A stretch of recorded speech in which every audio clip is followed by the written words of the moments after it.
shocking truths every mom needs to know. So this is the first part. The second part will be on Tuesday. So I want to ask each and every one of you now, right? What is the number one experience of most mothers? If you were to just type in, like when you wake up or before you fall to sleep or in a day, what's your normal experience? I would love you to actively engage as you type your comments. I will be able to read them. Let me go to comments. Would you agree? Okay, I think as you type in your comments, the number one experience of a lot of mothers is that we are often tired, right? And it's not just the physical experience I'm talking about. I'm talking about the emotion, the mental low energy that I don't know about you, okay, constantly have. So, and this is what I want to say. If we have low batteries, it's no wonder we are rarely at our best with our kids. So today, I want to expose 3 truths that we rarely hear that keeps us from our peak. My request that if you find it useful, you share this and join me every Tuesday and Thursday at 8 a.m. or catch the replays and do comment throughout, okay? So number 1, so I apologize again. I prepared slides and I'm late because I was trying to look for my slides. So I think it's time I clean up my entire computer with the many different files and folders I have, okay? So the first question I want to ask you, which, and you have to answer one only, I cannot say both. So what kind of a mom are you? That's the 3 questions that I will have for 3 different mindset myths I want to debunk. The first one, selfish mom or selfless mom? Take some time to consider. Must come up with one lah. Please don't just listen to me throughout, because if you come up with one, if you choose to take a position, trust me, this will go deeper. Very often when we just listen, there is no deep impact because we chose to not engage. So engage with me, okay? And as you type in, selfish or selfless mom, which mom do you think you are? Just now, just give an answer, right? The right answer is the honest one for you, okay? So a word of caution before I go on, I'm controversial. So I may challenge your paradigm and I ask that you be open. If you don't like me, it's fine, because I'm for moms who want to grow. And in growing, that means having our views challenged. Because I believe that moms are truly the engines of change in every household. Okay? So which mom are you? Question number 1. Please key in. A, selfish. B, selfless. Engage with me, okay? So trust me. If you are actively engaged, this entire session will be more impactful to you compared to if you take the safe, neutral ground, okay? So let me give the definition of selfless first, okay? Selfless. We've been conditioned as kids to share, to give without expecting, to put others before yourself, which sounds right? Because if the world revolves around me, that would be so immature. And then moms are naturally protective. All of our decisions come from what's best for our child. Am I right? How do I give him or her a head start in life? How do I best prepare them for life? So we give and we give and we give. Selfless could look like, it's no more about me, but all about my child.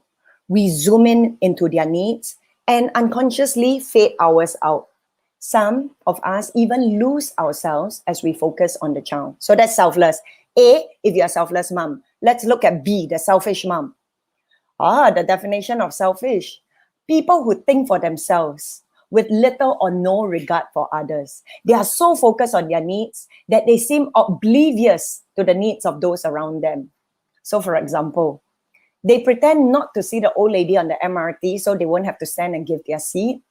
They only care that their kids do well in school. So they send their kids for tuition. They make sure that their kids eat the best food for nutrition. At buffet tables, Chinese New Year is coming, right? I don't know about you, but at bigger gatherings, buffet tables, if their loved one is late, they make sure they get a plate and pile the best things so that their loved one has a plate of, even if they are late, okay? And then they choke seats with tissue paper, even though their friend is not yet there. The list goes on, but I want to ask you, A, selfless, B, selfish. Just for fun, just type in one. Which one are you? So why I ask, so which one is more real for you? Okay, more selfless actions or more selfish actions? I ask because this is an activity I did when I went for a training once. And basically the scenario was to imagine that we are on an island with 15 survivors. A boat comes, but can only take 2. The 2 they take will depend on who's worthy to leave. So everyone gets so everyone gets a choice to, so everyone has a chance to state why they should be chosen. At first I didn't care, to be frank. I want you to think now, would you stand up and say, no, I want to leave? Okay, because it's a hypothetical game, right? But then the other people in my group took it seriously, you know. As each person began to stand up and make their speech, I began to actually take it seriously because, you know, the instructor was like, come on, take this seriously, take this seriously. And it's hard, I know, for you now, right? Wherever you are, whether at home or in your office or commuting, to imagine, are you sure not 15 people, what will I do? But just play. And I want to pause for a while. If there were only 15 of you, what would this be your speech to say, I want to leave, take me on the boat? Or would you just selflessly let the others go? As I immerse myself in the game, I begin to get connected with why I want to leave. I wanted to make a difference for others. I want to live this one short life to the fullest. And I could do none of it if I was dead. So my choice between selfless and selfish, I want to be selfish. In that moment, I chose to be selfish. Because if there's no self, there's no Junior. If I'm dead, I can't do anything. When I'm selfish, I can be around for my kids and to do what I want me to do, what I want to do. So if you label me as selfish, let it be. Let me be the most selfish mom ever, because I don't want to die. The truth is I want to live. And this is where I want to pause and say this. Even though many of us are breathing, are we living our best lives or are we holding back? Because for a very long time in my life, I used to hold back. I used to toe the line, not rock the boat too much, not say everything that I want to say. I was just a mole like everyone else. Except this, moms.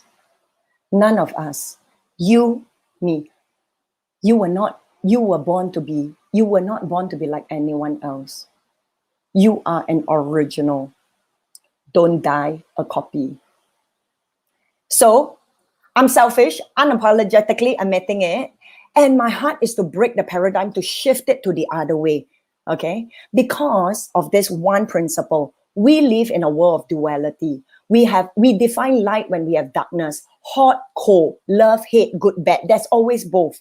But the truth is, we've been so conditioned and brainwashed to be selfless, that we only major on this without that balance, right? And and this causes an imbalance. So the shadow effect, it's something I talk about in my book, talks about how we have been socially conditioned to accept what is only good, right? So when we were young, if your mother say, "Ayo, you eat so much, so greedy," we register, don't be greedy. Okay, be selfless, give up. Even though I really want to eat, just pretend I don't. And as we begin to bury those shadows, those less desirable sides that society has taught us, that begins the shift, what we call the collective shadow or an imbalance. Okay.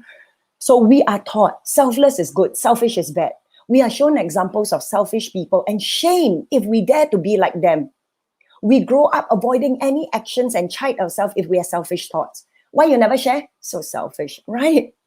Yet, I invite us to embrace the duality in us all. So I don't know if you've read this classic, Dr. Jekyll and Mr. Hyde. Mr. Hyde is a respectable, upright man. And he's a doctor, right? And Dr. Jekyll is an respectable, upright man. He creates a potion to divide the good and the bad side, right? We all want the good in our life here. That's what we teach our kids, right? so that he can walk in pure righteousness. He doesn't have to have that inner struggle. Yeah, the short of the story is the experiment goes horribly wrong, and he turns into this hideous Mr. Hyde at night, where he roams the streets, killing people and committing atrocities. So initially, he could control the transformation. In the daytime, very associated with the good and the light, he is this respectable, kind, very generous Dr. Jekyll. At night, he becomes this creature that he doesn't even understand or can identify with anymore. The story ends with Mr. Hyde overpowering the doctor, killing them both. Okay. My point is, we all want to be good. Yet, when we avoid or deny the bad parts in us, it really stays in our unconsciousness. Okay. And it's only when we admit that we have both is the beginning where the shadow doesn't control us. For example, let me ask you. So we begin to identify the shadows in our life because we all have many. Notice your inner reaction when I say, wow, you're so selfless. You care so much for your kids. Okay, A. Second one, ayo, you're such a selfish mother. Which one feels better? Which one stings you? We all want to be selfless and have our unconsciousness reject the negative side. My point is, we all have both. When we can accept that I am selfish, it frees me to be less triggered by the selfish actions of others because I get that we are all the same. So there's no more judgment. When I see another mom that I deem selfish, I have owned that part in me. So it's no longer a trigger. Okay. So the first mindset shift is it's okay to be selfish. It really is honest and humble to admit that there is this part of me that is selfish. And that's natural because that's my basic instinct to survive. I hope this frees us from that dream picture of a selfless mother, because in reality, the self-sacrificing mother is often short-fused, gets frustrated easily, and secretly resents the demands of people, her life, circumstances. There is nothing enlightening about doing so much. We make ourselves to be a martyr, where our kids become the singular priority in our lives. Many of us give up our jobs. We move our homes closer to school. We stop communicating with our partners, right? Initially, husband and wife, and then when the kid comes, the kid hogs the entire limelight. But the biggest is this: we stop looking after ourselves. So naturally, after giving so much, there is always an expectation, whether we're conscious or not. Okay, so today, let's stop embracing selflessness and rejecting selfishness. We have both. Let's embrace both. Please, I hope this frees you to look after yourself. And the second reason why moms are toasted is because we give too much for too long. So the second, what kind of mom are you? A giver, or B, a taker? A simple definition, right? I want you to think of someone now. Could be your mom, could be your child, could be your employer, right? A giver, after your interaction with this person, how do you feel? A giver is someone who makes you feel topped up, who leaves you in a better space. Likewise, a taker is someone who leaves you feeling less than, whether it's your spirit that has been depleted or your belief in yourself, right? So taker brings a smile to your face, makes you feel like you can do something that you originally thought you couldn't. A taker, on the other hand, zaps your energy, as simple as that. So how many of you feel that I'm a giver? How many of you feel I'm a taker? We've covered the first part earlier already, so I'm not going to do the same. But what I'm going to do now is I'm going to do an exercise with you, okay? Before I do this exercise, I want you to notice how's your reaction towards a taker, right? Is it like a bit upset or so? You know, these people take and take and take from me. If that is your reaction, if there's a strong emotional reaction to anything in life, right? It means that is a part of you you haven't yet owned, right? So for example, if somebody tells me, Junior, you're ugly. I'm like, oh, okay. I'm quite cool with it. Somebody tells me, Junior, you are selfish. I'm okay with a lot of things, right? But when someone tells me things like, Junior, you're so weak. Then when I get triggered, the key is this. When you get triggered by whatever people say about you, you can't be with it. It's potentially a part of you that you haven't owned. So for example, for me, I probably don't want to be seen as weak. And I haven't embraced that it's okay to be vulnerable. Okay. So back to the exercise. Okay. I want you to take a breath in wherever you are with me now. Ready? 1, 2, 3. Breathe in. And now breathe out slowly. Slowly. I want you to exhale and give more. Push out more of that breath. Out, out, out, out. Keep giving, keep giving. Push out the breath some more. It feels so good to give, right? So keep giving that breath away. Keep giving until it hurts. Okay, before your lungs explode, we've been told we can't take. It's bad. But you see, just like our breath, taking and giving, that's the natural rhythm in life. That is where there is balance. Okay, so if you don't like the word taking, then just use the word receiving. Giving, to me, I'm not going to dwell on that because I think a lot of mothers give and give and give. My focus today is on the other side, receiver. How good a receiver are you when people reach out to help you, when you take things? I used to be a bad receiver, okay, where I felt awkward to ask people for help. I've since grown to accept that it's fine, okay? So we can't keep giving and giving and giving. Nature doesn't like it. It doesn't work this way. Okay, so always remember this exercise. Give and take and give. Just like our breath, that is where we find balance. And I'm slating this in between both, right? Because I want you to remember, the next time something triggers you, whether it's a noisy child, you're stressed about your kid's studies, or you're upset with a neighbor, breathe in. Get present with each breath. After taking all the upset in, you're present, right? I'm like, with that neighbor. Breathe it all out. Let it all go. The expectations, the upset. And then not enough, breathe in and breathe out again. As you own it, let it go. Let it go. Let that be your generous act to them. Because in any relationship, there is a give and take, right? There are times I take, even with the kids, right? I tell them, I've been doing so much for you. Now mommy wants my own alone time. You go and play by yourself. Now it's my time to work. And it's fun, okay? So the kids grow up very independently. I don't always have to be with them, okay? And then I'll tell them we'll meet later for this or that, you know? So always remember, taking and giving are two sides of a coin that brings balance. Finally, the third question. What kind of mom are you? Good versus bad? You would know by now, right? Which has society conditioned us to embrace? I love the movie Bad Moms, right? Because that was so hilarious. If you haven't caught it, I watched it with a group of moms and it was so freeing. So we will all want to be good. So we obey on the outside, even though on the inside we may not be aligned. Worse, we teach our kids to do the same. So here's where you say, Julia, are you teaching me to teach my kids to do bad? No, I'm inviting you to remove the word bad from your vocabulary. I get this, right? Because like what I said, I'm controversial. Because we live in a world of good, bad. And every time there's bad, there's automatic judgment. This works for me. It may not work for you, okay? But the thing about judgments is it's always so rigid, it's fixed, and oh, so righteous compared to the fluidity, compassion, understanding, or yielding nature of moms, okay? So this is where I want to say, because what makes something good or bad is really subjective. It's the context that is decisive. For example, I want to give us an water, okay? Is water good or bad for us?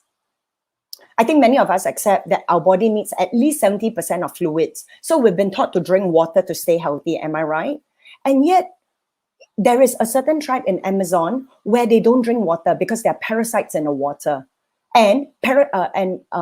So water is known to be dangerous for them, right? So the context is where we are in Singapore and in most countries where water is good and healthy. It shifts the context. I want to give us another one.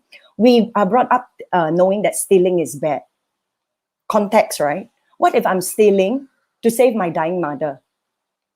Some say, Junior, the means never justifies the end. There's always another way. Really? Let's use another example. A child who cheats in school because they want to make us happy. When we find out they cheat, do we tell them it's wrong and we punish them? Or do we get that they were resourceful, good, to create opportunities to get our attention? I'm going to drive it home even more. They wanted to make us happy. Who's the one who's been pushing them? Who actually set them up for the action that they chose to do? Of course, we didn't tell them to cheat, right? But this is a realization or an epiphany that hit me one day when the girls were talking at my dining table about cheating, right? I stopped the conversation. I said, girls, for those of you who read my book, in the first chapter, I admit, hey, you cannot make it. Mommy is the best cheat. And I shared with them how, as a student, I used to cheat. I'm not talking here about morality, good or bad. But what I'm sharing here is the connection. Is as moms, do we take the responsibility to say, yeah, if my big or my bad circle is so big, so huge, or I'm only focusing on that, how else can I shift that? Okay. So, so ideally, so what I said is, girls, mommy is sorry. I'm sorry because I put so much emphasis on studies that you felt that you had to cheat to get the grade so that I would be happy. From now on, I told them, and this is how extreme I am. I'm not saying you have to, but for me, this is what I'm at peace with. I told them from now on, I'd rather you fail than you cheat, right? Grades are no longer going to be a priority for you, for us and this family. And my personal belief, just a sidetrack, is because getting good grades means that I understand the system very well. And that while this is a great system, it is rigid. There are other systems. So this is one of many things, okay? But that's a topic for another time. So, so ideally, yes, we share with them our values and we change. So it's no more a significance to grade. So they won't be stressed to actually cheat. So why I want to bring this last one up, right, is very often as moms, we hide behind good and bad. I'm teaching them good, to justify our expectations or our decisions. My heart is that regardless, right, if we throw bad away, it opens a space to fluidly listen, to truly connect. I want to suggest that we have the ability to change our perspective. So this is an exercise that I do, right, for myself. The richest man in US, I think in the 1900s, richest man, he had one practice. I'm going to tell you what business he did, okay? But he has one practice, and that one practice is 2 words. That's good. So it didn't matter what he was doing or what he faced. He would always, so a circumstance could happen, right? Like an accident. He would say, first thing, right, that's good. Because when you say that's good, it literally interrupts the unconscious thoughts in our head. And then proceeds to look for the good in it. He owned the largest insurance company in US. And trust me, when I started practicing this, right, it was so many. I mean, I can share with you,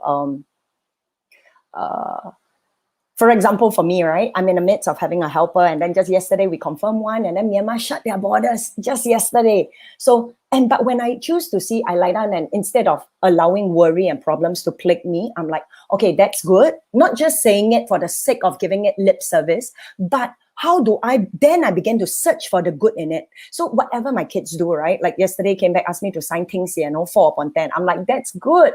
So darling, how many do you intend to get right the next time? Okay, okay, so to each our own. But as we begin to look for the good, my heart is, as our perspective becomes broader and more flexible, the connection with our kids becomes less rigid. So in closing, I want to say, let's embrace the selfishness. Let's get comfortable with receiving and removing bad from our vocabulary. And that emerges the self-love mom, the woman who practices self-care. So the people around her gets to experience her at her best. So this Thursday, we'll be talking about the application. The acronym is LETME, let me. How, where, and what we can do to top ourselves up. I trust that you've had a good session, and please like, share, and I apologize, there's no slides. I prepared them, but that is live. So I think without having the slides is good because honestly, I think having the slides would have taken me a lot on presentation or showmanship, but without it, it allowed me to connect more. So that's the application of that's good. So I'll see you this Thursday and every Tuesday and Thursday at 8 a.m. Till then, take care. Bye.